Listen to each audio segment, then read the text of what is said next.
Soy la doctora Liliana Siesta, médico intensivista pediatra del Hospital Ragliati. Esta tarde damos la bienvenida a todos los asistentes y a nombre del Comité de Educación Médica Continua del Colegio Médico y de la Asociación Peruana de Medicina Intensiva Pediátrica, le agradecemos de una manera muy especial a la doctora Ana María Montañez por su participación. La doctora intensiva y una experta en bioética con una maestría en bioética, y le agradecemos de una manera, de sobremanera, su participación en estas jornadas de bioética. Y ella nos va a disertar acerca de orientaciones éticas para en esta pandemia COVID. Doctora Ana María, muchas gracias por su participación y le doy pase para medicina intensiva pediátrica. Creo que es un tema que se ha debido de hablar hace muchas semanas atrás. Es un tema que debimos estar preparados cuando sabíamos que iba a venir esta pandemia. Un tema muy, muy, muy profundo, reflexivo, lo que es la parte de orientaciones éticas en esta situación de pandemia por el COVID-2. Son muy pocas las instituciones que le dan realmente la importancia a este tema que es tan profundo, tan filosófico y tan reflexivo, y que también nos ayuda a tener un bienestar emocional dentro de nuestro actuar como médicos o como cualquier personal de salud, cuando sabemos qué es lo que debemos hacer, cuando no hay, con tanta incertidumbre, con falta de recursos como estamos pasando. Yo tengo más de, 39 años de médico, y realmente nunca pensé que iba a ser partícipe de una pandemia como la que estamos viviendo, a nivel de valorar el trabajo de los médicos, del equipo de salud, en estas circunstancias tan duras, durísimas, con mucho sufrimiento y con falta de recursos, donde la muerte está cada vez más frecuente. Vamos a hablar entonces sobre algunos puntos sobre tengo que exponerme y el que está peligrando su vida, pone en riesgo su vida. Entonces, ese es un punto que debemos considerar.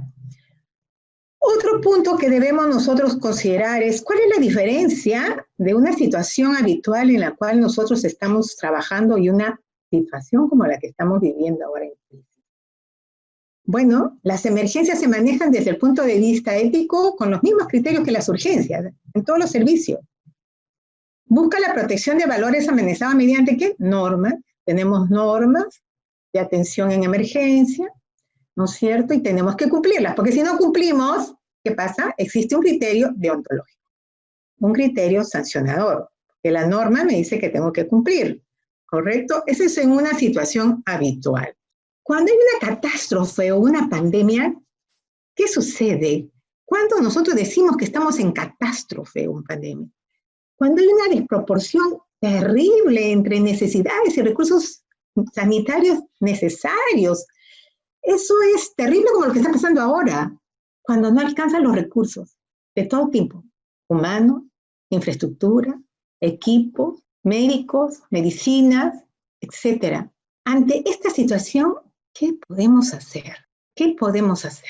Entonces, en esta situación, donde dice nuestro maestro, que fue el doctor Diego Gracia, un bioeticista renombrado, con el cual tuve la suerte de compartir una maestría, donde decía, acá existe un criterio de excepcionalidad.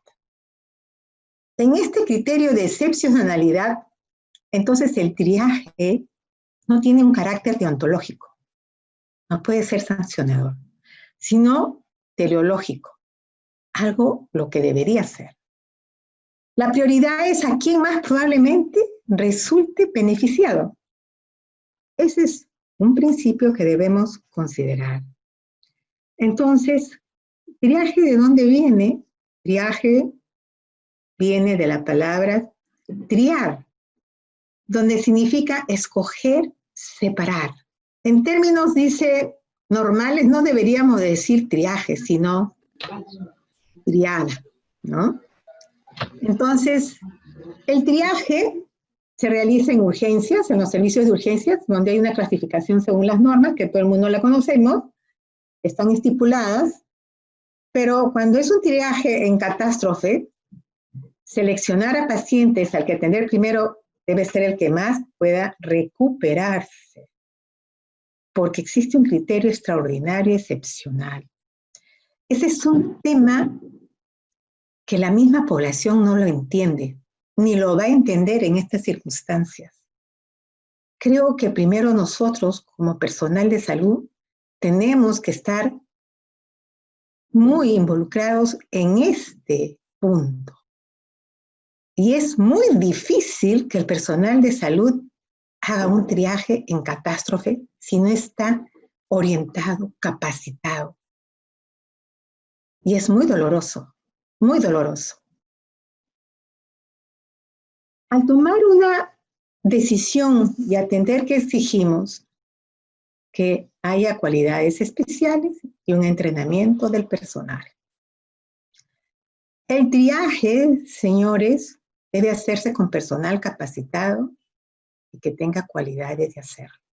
No debe ser el triaje el médico que esté en UCI. Debe ser el triaje, debe formarse un equipo de triaje ajeno al personal de UCI, para evitar justamente al personal de UCI mayor carga emocional y también para conflictos de interés que de repente puede tener un conocido por ahí. Entonces, el triaje debe ser un equipo que debe ser ajeno al cuidados intensivos y con personal con cualidades especiales y con un entrenamiento. Ese es un primer punto para nosotros poder trabajar en cuidados intensivos de la mejor manera y con menos carga emocional de la que ya se tiene. Entonces, los requisitos, como dicen, de este triaje en catástrofe, que se toma con criterio de excepción, nunca puede verse entonces como norma. Y el personal o la institución que la usa está obligado a justificar la excepción. Es como que ahora estamos en alerta roja. El gobierno, el Estado peruano está en esta situación de alerta roja, o sea, una catástrofe nacional. Y eso es nuestra justificación, realmente. Entonces, ¿qué podemos encontrar en el trabajador de salud en el contexto de la pandemia? Creo que todos nosotros los que trabajamos, bueno, yo estoy en la parte administrativa, ya no hago la parte operativa de cuidados intensivos, que amé tanta esta especialidad y que lo trabajé mucho en el Hospital Naval en la UCI. Ahora hago la labor administrativa, pero sí entiendo lo que está pasando el personal que trabaja en áreas críticas. Entiendo perfectamente el dolor que tienen todos los días de ver pacientes batallar contra la muerte y ver que algún paciente tenga que morir y informar a la familia penosas noticias. Entonces, el trabajador de salud va a tener una recarga de trabajo ahora, por supuesto. ¿Cuántos médicos tenemos contagiados? ¿Qué cantidad de médicos tenemos? Y el Colegio Médico ha hecho una labor excepcional en este punto, de apoyar a sus colegiados de una manera muy, muy notable, muy humana, porque lo primero que siempre hay que buscar es que el personal que va a ver a los enfermos debe estar en las mejores condiciones y darle todo lo que necesita para seguir adelante en esta pandemia. Muchas bajas, vamos a tener muchas bajas, y eso va a crear una disminución de nuestros médicos, de nuestras enfermeras en las atenciones. Y eso va. Otro punto que debemos considerar es la asignación de tareas en la que no es un experto. De repente no está la persona en ese lugar porque tiene algún problema de salud o está en cuarentena y entonces tú tengo que asumir ese tipo de servicio, que no estoy yo preparado. Después vamos a tener severos prejuicios económicos, por supuesto. ¿Cuántos estamos en esa situación? ¿Cuántos? Esto le va a costar mucho al Estado, a nuestra población. Mayores dificultades para acceder al trabajo, a su trabajo, sí. ¿Qué hacemos para ir a nuestro trabajo ahora, en estos momentos? Es toda una odisea para llegar a nuestro trabajo. Riesgo de contagio para el personal y su familia. ¿Cuántos contagiados tenemos? Tanta gente que se está muriendo, personal de salud. Y el agobio emocional. El agobio emocional que debemos nosotros, como instituciones, entender a nuestro personal de salud, motivarlos, ayudarlos, darle lo mejor para que sigan en la batalla. Entonces, ¿cuál es nuestra guía de criterios éticos en una práctica médica cotidiana? Yo creo que todo el mundo conoce esto, ¿no? La no maleficencia, no hacer daño, la justicia, la autonomía, la beneficencia. Son los 4 principios importantes de la bioética, que ya todo el mundo lo conoce y que eso lo usamos en nuestro actuar médico de todo, de día a día. Pero ¿qué pasa en tiempos de crisis? Donde hay una desproporción entre necesidades y recursos.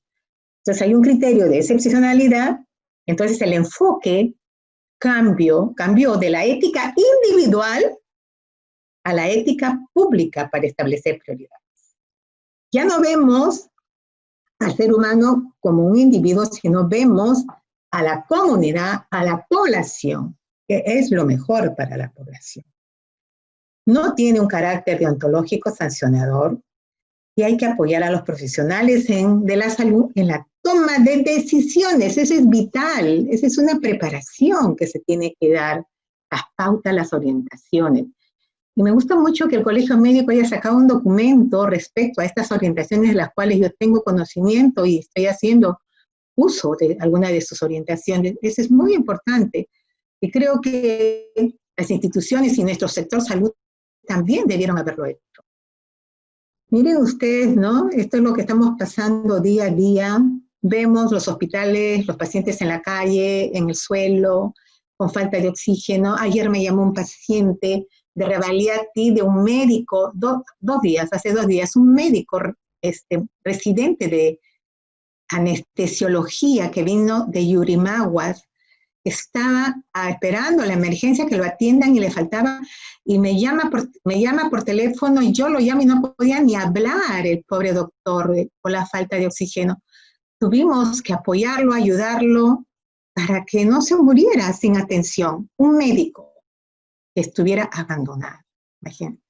Felizmente que pasó a Top Trauma y agradecer al servicio de emergencia que me dio este apoyo. Entonces, en pandemia, ¿qué es lo que debemos hacer? Maximizar los beneficios, es decir, salvar la mayor cantidad de vidas con calidad posible. O sea, la gente que tenga mayor capacidad de recuperarse y que pueda tener más vida. Eso va a ser muy difícil a la hora de decir, cuando yo tengo un paciente A que tiene 80 años y un paciente B de 20 años, que tengan la misma sintomatología, y que yo tenga que tomar una decisión, ¿por cuál escojo? Ese es nuestro gran dilema ético. Acá tenemos que ver cuál va a tener mayor capacidad de tener más vida y calidad de vida. Tratar con igualdad pacientes COVID, no COVID. Ahora nos estamos abocando en los pacientes COVID y los no COVID están los pobres viendo cómo se atienden, cómo reciben sus medicinas los pacientes crónicos. Ahorita hay instituciones que están socorriendo a los pacientes crónicos, llevándoles sus medicinas a su casa para que no dejen de tomar las medicinas y se compliquen. Es un tema que también el Estado tiene que ver, no descuidar a los pacientes que no son COVID. No es éticamente correcto atender al primero que llega. En estas circunstancias, como pandemia, no. Cuando es una práctica habitual, bueno, lo hacemos por un sentido de transparencia, de atención. Pero ahora vamos a atender al paciente de acuerdo a un triaje, al triaje que hemos hablado. Priorizar entonces la funcionalidad, la calidad de vida, las comorbilidades, la edad personal de salud. Miren ustedes ahí, personal de salud, que yo le doy un valor social muy, muy fuerte, muy, muy especial al valor social. Es tan importante valorar a nuestro personal de salud que en este momento está sufriendo en la atención emocionalmente. Y los principios éticos que nosotros vamos a ver en esta situación, vamos a ver la justicia social. Es un principio en el cual nosotros nos tenemos que valer para ver qué es lo que a la población es lo mejor, ¿no? Para la población. El deber de cuidar, ese es algo innato de todo personal de salud. Deber de administrar adecuadamente los recursos. Y cuando yo hablo de esto, es como decir, ¿qué recursos si nos falta tanto? ¿No? Lo poco que tenemos que cuidarlo como oro. Transparencia en las atenciones y procesos de atención. Consistencia, es decir, no dejar a los pacientes que no sean COVID, por favor. Proporcionalidad en las decisiones, no tener conflictos de interés, no llegar al encarnecimiento terapéutico, ni tampoco al otro extremo de no hacer nada. Entonces también otro principio es la responsabilidad. ¿Cuántos médicos por ser responsables en su labor actualmente ya no existen? La responsabilidad de un médico, de un personal de salud, es muy importante, porque no hay ninguna profesión en este mundo, señores, que tenga más valor que la de dar vida y dar bienestar a un ser humano. ¿Qué profesión se puede igualar a esta misión? Ninguna, porque la vida es incomparable. No abandonar a los pacientes. El que abandona, sencillamente, está yendo ya, transgrediendo lo ético a lo penal. Respeto por la persona, por el paciente, dignidad y velar por los derechos humanos. Y la autonomía, que ahora en los países del primer mundo hay las voluntades anticipadas, que significa cuando la persona tiene la autonomía, cuando está viva, de decir cómo quisiera morir, deja su testamento vital. Lo puede hacer ante un notario, ante un municipio, en el cual él diga, cuando yo esté en situaciones que no tengo recuperabilidad, no quiero entrar a una UCI, no quiero que me hagan esto, o que la persona que va a ser responsable de esa decisión es tal. Eso se llaman voluntades anticipadas. Esperemos también en nuestro país en algún momento esto se pueda desarrollar y fomentar, porque es un derecho del ser humano también, decidir cómo quiere morir. La confidencialidad, ya todos lo sabemos, que la confidencialidad es importante, pero cuando estamos en un problema de pandemia, pues tenemos que reportar los pacientes que están contagiados, infectados, porque es un problema de salud pública donde pone en peligro a toda la población. Cuidado integral es muy importante, los aspectos psicológicos, espirituales, sociales, etcétera. Y bueno, hablando de beneficencia. Es muy limitada la beneficencia porque generalmente pues, no podemos dar la beneficencia tal como quisiéramos darla. ¿Cuáles son los deberes de la autoridad de la salud? ¿Qué es lo que ellos deben hacer, han debido hacer? Tener su plan. Puede tener un plan A, B o C, pero tener planes para proteger personal de salud.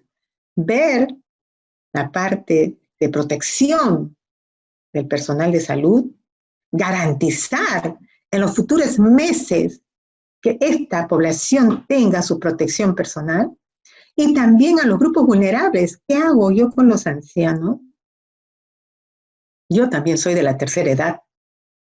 ¿Qué hace el Estado por nosotros? O por las personas incapacitadas, o por las personas que tengan algún problema mental. ¿Qué pasa con estas personas vulnerables? ¿No? También tenemos como grupo vulnerable, que ahora estamos viendo, es el personal de salud, con el riesgo completamente de contagiarse, y el personal de las Fuerzas Armadas, Policía Nacional, que también es ahora una población vulnerable. Entonces, ¿qué nos debe dar la autoridad de salud? Nos debe guiar haciendo unos diseños de programa de atención diferenciado para atención COVID, no COVID.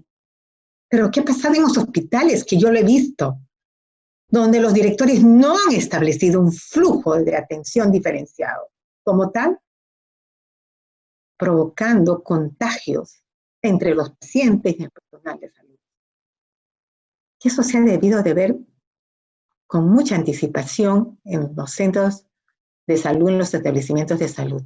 Y sobre todo que cuando sale la alerta roja, nos da a nosotros la potestad, a todas las instituciones, a reorganizar nuestros establecimientos para formar esto, diseñar estos flujogramas de atención diferenciado. Inclusive podemos tomar algunos ambientes o edificios que no sean ni siquiera del Estado para poder hacer esta atención diferenciada, como lo que se hizo con los edificios de las Olimpiadas, ¿no? Es un ejemplo, pero que se ha debido de hacer con otras edificaciones.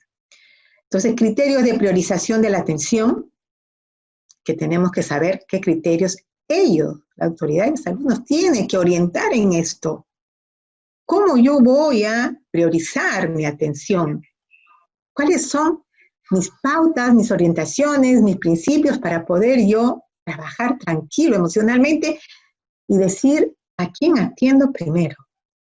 Y una adecuada redistribución de los recursos que el Estado nos tiene que dar. No el médico, es el Estado el que está obligado y los establecimientos de salud privados de dar los recursos necesarios para la atención. Nos tienen que dar la notificación de los casos, nos tienen que capacitar al personal. Dígame, ¿alguien de ustedes ha sido capacitados realmente?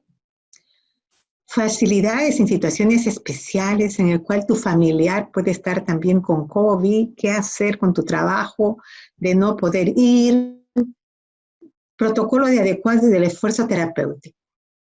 Eso también es un tema que hace tiempo yo lo empecé a trabajar en la Sociedad Peruana de Medicina Intensiva, en hacer unos talleres y tratar de tener una iniciativa a través del Colegio Médico o así no una iniciativa legislativa referente a 3 puntos importantes que nosotros sucedemos en las personas que trabajamos en áreas críticas sobre orden de no reanimar, sobre las voluntades anticipadas y sobre el esfuerzo terapéutico, la adecuación del esfuerzo terapéutico. En intensivos, que es un servicio que tantos recursos se necesita y es muy caro, pero que es importante e indispensable para la vida de un ser humano, tenemos que también nosotros saber hasta cuándo, hasta qué punto debemos seguir con un paciente. Eso es muy importante y eso es la adecuación del esfuerzo terapéutico. Muchas veces podemos nosotros decirle a la familia unas falsas expectativas y a veces la familia hasta vende su casa y el paciente fallece. Entonces la experiencia nos da a nosotros estos tips. Las estadísticas mundiales que vemos también nos orientan. Y nosotros tenemos que saber orientar a la familia cuando un paciente puede tener posibilidades de recuperación. Eso es la adecuación del esfuerzo terapéutico. Que esperemos que esto también se vuelva a tomar, a retomar y poderlo hacer en nuestro país y para que los médicos puedan trabajar tranquilos. Entonces, las voluntades anticipadas que ya hemos hablado, el acceso a los cuidados paliativos. Cuidados paliativos, señores, que es escasa la presencia de cuidados paliativos en nuestras instituciones públicas, donde es tan indispensable tener una muerte digna. Y yo me acuerdo que cuando era residente, había personas de edad muy avanzada que ingresaban en emergencia. Era muy penoso constatar que ningún servicio lo quería recibir. Ningún servicio lo quería recibir y yo me acuerdo como residente tenía que buscar, ver cómo lo cuelo al paciente porque era viejito para que lo atienda. Eso viene de años y el Estado tiene que tratar de impulsar más los cuidados paliativos. Sé que hay una sociedad que realmente está trabajando duro, los felicito, pero eso tenemos que todos sumar esfuerzos para que estos cuidados paliativos salgan adelante tener derecho a una muerte digna. Eso es muy importante. Y eso es lo que a veces nosotros los intensivistas en nuestras UCIs vemos morir pacientes, ya no pueden recuperarse, y ese es el dilema. ¿Lo sacamos de la UCI, se mueran en otro lado, o lo dejamos en la UCI y acá mueren? Ese es un problema que si hubiera cuidados paliativos, el sistema de atención sería mucho mejor, sobre todo para darle un bienestar al paciente al buen morir, y sobre todo a la familia que pueda ver a su paciente al final de la vida. Bien, ustedes, este es un tema que lo vemos ahora en los hospitales. Personal agotado, agobiado, sufriendo por las muertes que ve a cada hora, a cada minuto. Entonces es deber de la autoridad de salud dar soporte emocional a los trabajadores. Dígame, ¿algunos de ustedes que están trabajando en áreas críticas les han dado soporte emocional? ¿Pueden ir a su casa y estar tranquilos cuando han visto tantas muertes hoy día? ¿Pueden estar satisfechos de su trabajo? ¿Pueden dormir tranquilos o agobiados? Ese es un tema que yo, no estando en la parte operativa, lo siento. Siento cuando me llaman, me siento frustrada de no poder hacer mayor cosa. Cuando la muerte es tan inminente, te sientas atado de manos y no puedas dar una solución. Eso es muy doloroso para el personal de salud, que no lo entienden las instituciones, que no lo entienden las autoridades, ni la población. Cuando nosotros, que sabemos lo que hacemos, sabemos que es muy doloroso para nosotros esta situación. Y también es importante otro tema, que deberíamos crear los comités de ética asistencial. Hay un ejemplo buenísimo en el Hospital del Niño, la doctora Virginia Garacochea lo trabajó, lo implementó muy bien, y eso es lo que deberíamos tener. Ese es el apoyo que necesitamos en las instituciones, que debemos tener. También hay otra alternativa, que es el equipo de cuidados paliativos, pero debemos tener un comité o un equipo de apoyo en estas circunstancias. Estos son los niveles de escalamiento operacional, donde ustedes ven el primer tiempo tratamiento disponible, cuando es condiciones habituales de atención de salud, donde las decisiones basadas son los deseos del paciente y el mejor interés. Cuando ya hay cierta limitación de tratamiento, como a veces hemos tenido nosotros sin necesidad de pandemia, hemos tenido limitaciones y siempre hemos tenido limitaciones, ahora la cosa está peor agudizada, pero estamos años tras años, desde que yo tengo el número de colegios médicos, sé que siempre ha habido limitación en los recursos, en las provincias y aún inclusive acá en Lima, que ahora pues se nota con mayor claridad. Se debe contemplar la necesidad de priorizar, ¿no? Y cuando la demanda pues es demasiada y no puede satisfacer la oferta, entonces solamente tendríamos que hacer un triaje donde a qué paciente atendemos sería al que tenga mayor capacidad rápidamente de recuperarse. Ese es el paciente que tendríamos que atender prioritariamente. Estos son nuestros colegas intensivistas que tienen que trabajar aparte de su capacidad intelectual, de su actividad académica, de su sufrimiento por ver tanta desgracia humana, tienen que trabajar en estas condiciones donde tienen que ponerse una indumentaria completamente incómoda por 12 horas para poder hacer un buen trabajo. ¿Quién dice esto? Todo lo que el médico intensivista o el emergenciólogo tiene que pasar para dar una buena atención.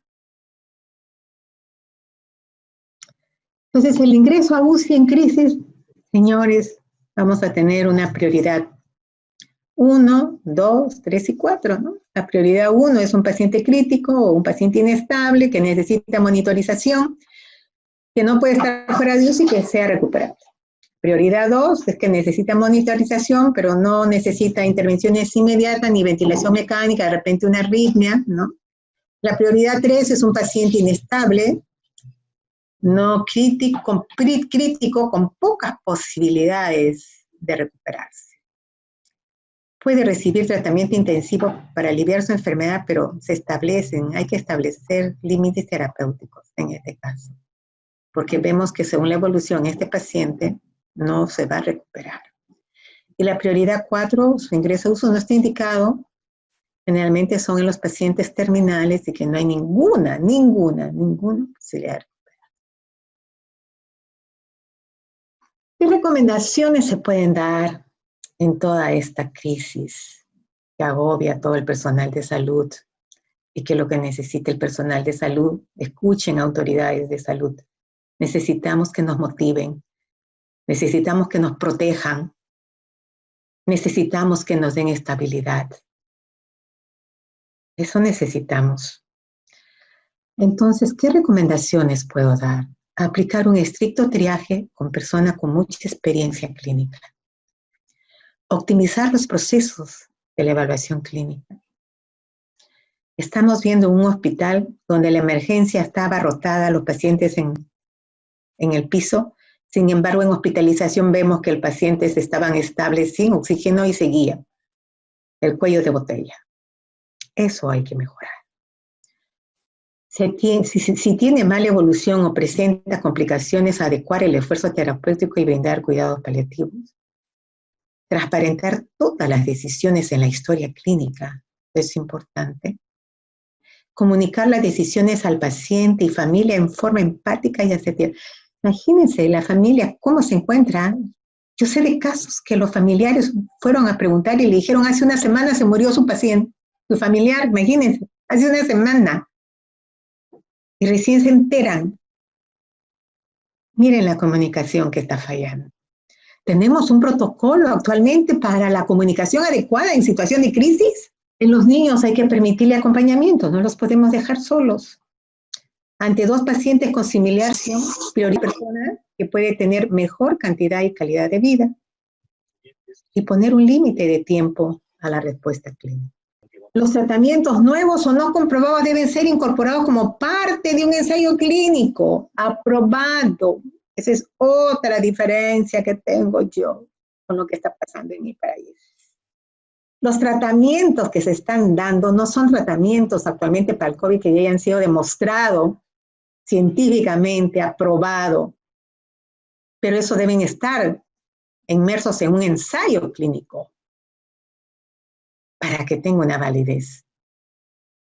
Estamos, como se dice, a tantas ahorita, a tientas.